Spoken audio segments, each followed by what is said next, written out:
teleneurology is not going to be the right fit for every single encounter with a patient. And it's also kind of us as a field learning about where it can be additive and not subtractive. So admittedly, there's a lot to kind of figure out in that respect.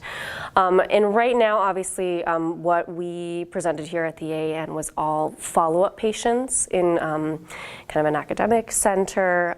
But I think that although the exam is very important in neurology, a lot of what we do in these subsequent visits is symptom management and also discussing sort of logistics of medication use, new things that are happening, also chronic type conditions. And so really the meat of the experience with me for patients, even in the office, is that discussion.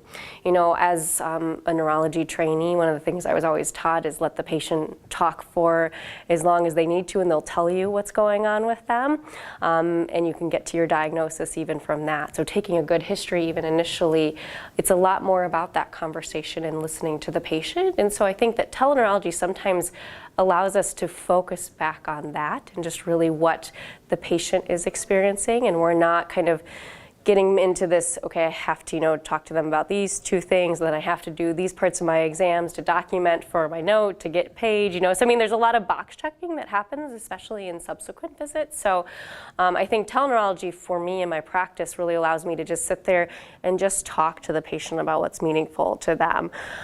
With that being said, I think that the exam is obviously still hugely important, especially when patients are having new symptoms. So it may be that teleneurology is not always the right thing, especially if someone has, really new onset weakness that I need to evaluate in my clinic. I'm not going to always say that's the most appropriate approach. I also think there's going to be ways that we're going to learn to supplement our teleneurology visits. So right now it is just a conversation, and people find creative ways to have patients walk in their home, and we can still visualize them in that environment, which in a way is something we can't do in the office. In that kind of natural home environment, we can actually get some more cues and interesting things about how they're maneuvering. So I think we also have to shift what we think the exam is. There's the hands-on component, but there's also a lot of visual inspection that can still happen with teleneurology.